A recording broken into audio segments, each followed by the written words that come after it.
HPTGT commission exam के लिए class 44 होगी।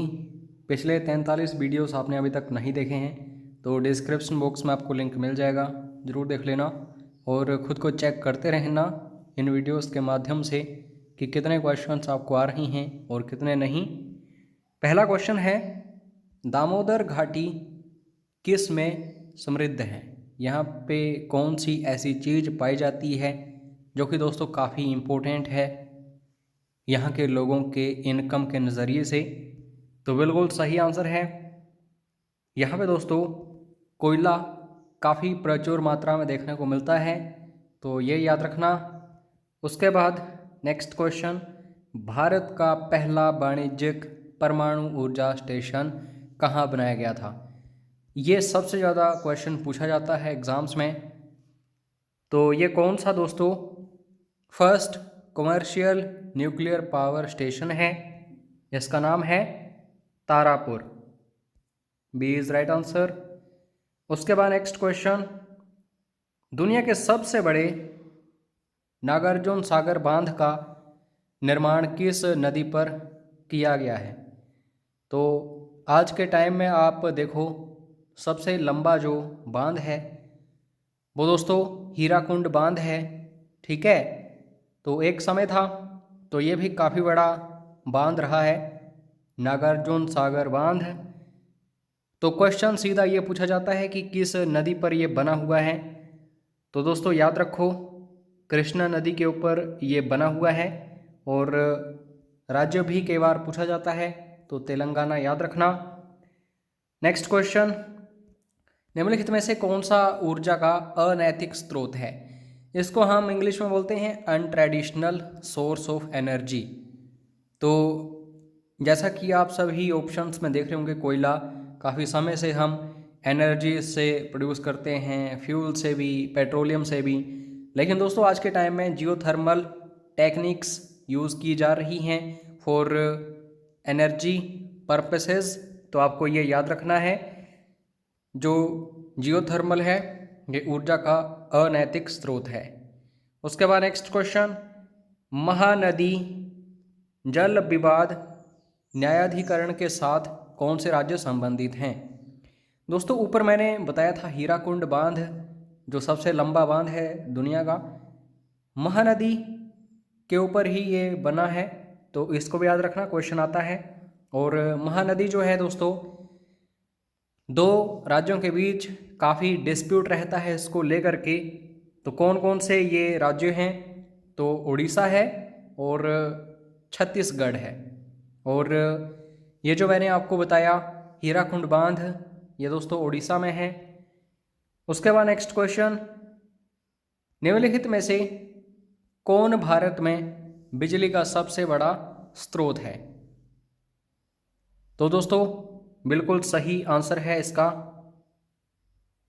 अगर मैं इंडिया में बात करूं तो थर्मल पावर जो है ये सबसे ज़्यादा हमें देखने को मिलती है, तो बी इज़ राइट आंसर।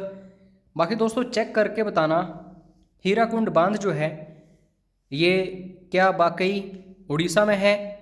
मुझे थोड़ा सा डाउट लग रहा है इसमें, तो ज़रूर कमेंट करके बताइएगा, कई बार थोड़ा दिमाग से निकल जाता है।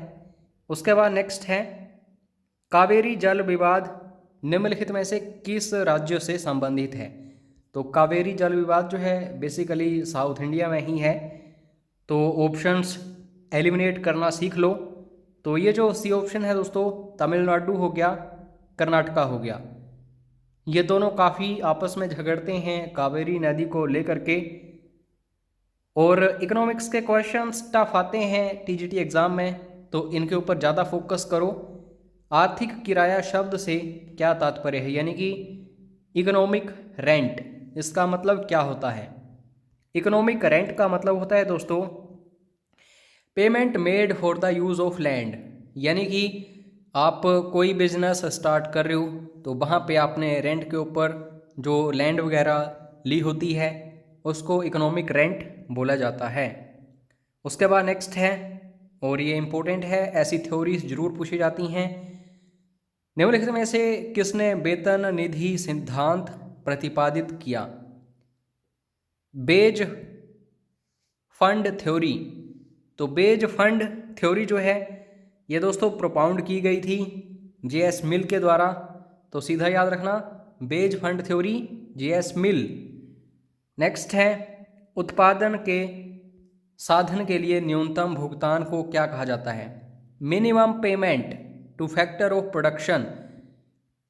प्रोडक्शन के लिए कम से कम जब पेमेंट करते हैं तो इसको बोला जाता है दोस्तों ट्रांसफर पेमेंट, यानी कि अंतरण अदायगी। नेक्स्ट क्वेश्चन, छोटी अवधि में जमीन के अलावा किसी अन्य कारक द्वारा अर्जित अधिशेष को संदर्भित किया जाता है? सरप्लस जो होता है दोस्तों इसको क्या बोला जाता है, जो कि अर्न किया जाता है?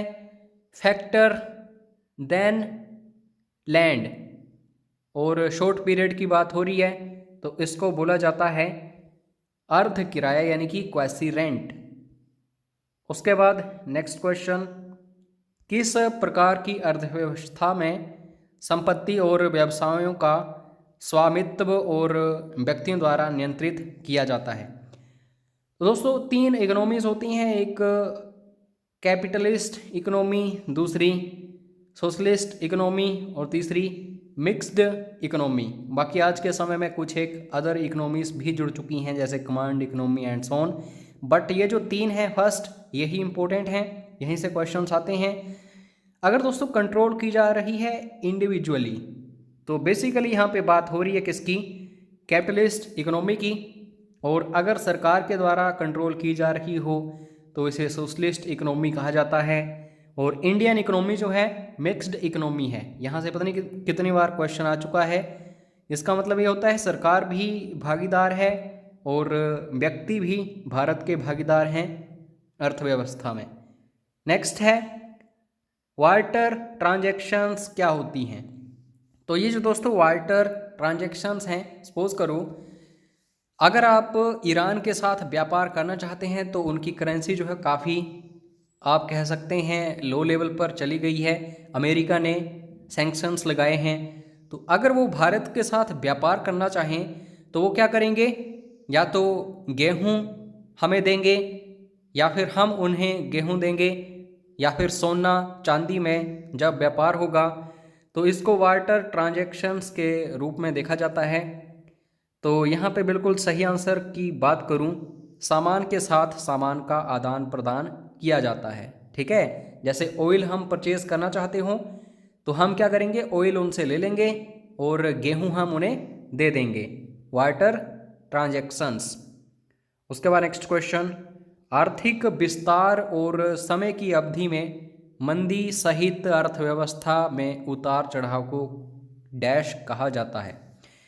Fluctuation of economy including economic expansion, यानी कि इकोनॉमिक एक्सपेंशन जो है उसमें भी उतार चढ़ाव। रिसेशन जो समय दिया गया है उसमें उतार चढ़ाव। तो इन चीज़ों को क्या बोला जाता है?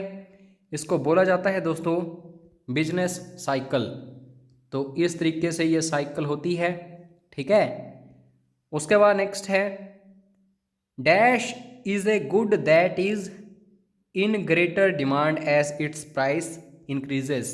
सोना, शादियों का जब समय आता है तो 1 या 2 हज़ार रुपये ऊपर चढ़ जाता है। फिर भी दोस्तों जब शादियों का समय है तो सोना बिकेगा ही बिकेगा। तो इसको हम क्या बोलेंगे? इसको हम गिफिन गुड बोलेंगे। तो डी इज़ राइट आंसर। और ये क्वेश्चन पता नहीं कितनी बार पूछा जा चुका है। तो जो क्वेश्चंस बार बार पूछे जाते हैं उन्हें ही डिस्कस करता हूँ, फालतू नहीं। भारत में पुर्तगाल के पहले गवर्नर जनरल कौन थे? ब्रिटिश तो बच्चों को भी पता होगा। अब यहाँ पे दोस्तों पुर्तगाली भी पूछे जाते हैं, तो अच्छे से देखना। नाम है फ्रांसिस्को डी अल्मीडा। ठीक है, तो ये पहला गवर्नर जनरल था पुर्तगाल का। और पुर्तगाल की बात करूं तो आप सभी को पता है गोवा हो गया वगैरह वगैरह, यहाँ पे इन्हीं का अधिकार था। उसके बाद नेक्स्ट है, डच का पहला स्थायी कारखाना किस स्थान पर स्थापित किया गया था? डच लोग कौन होते हैं? जो नीदरलैंड्स, हॉलैंड्स इत्यादि से आते हैं। तो भारत में ब्रिटिश आए, डच आए, पुर्तगाली आए, फ्रेंच आए, वगैरह वगैरह। डैनिश भी आए थे।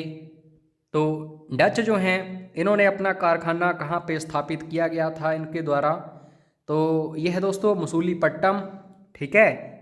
और साथ में आपको फ्रेंच भी याद रखना है, ये भी क्वेश्चन आता है। तो फ्रैंकोइस कैरन याद रखो। निम्नलिखित में से किसने भारत में सहायक गठबंधन प्रणाली शुरू की थी? यहाँ से बहुत ज़्यादा क्वेश्चन आते हैं। हाल ही में अलाइड मेन का एग्ज़ाम हुआ तो उसमें भी लिखने को आया कि सहायक गठबंधन जो है ये प्रणाली जो है किसकी, पहले ये याद रख लो, लॉर्ड वेलेस्ली की।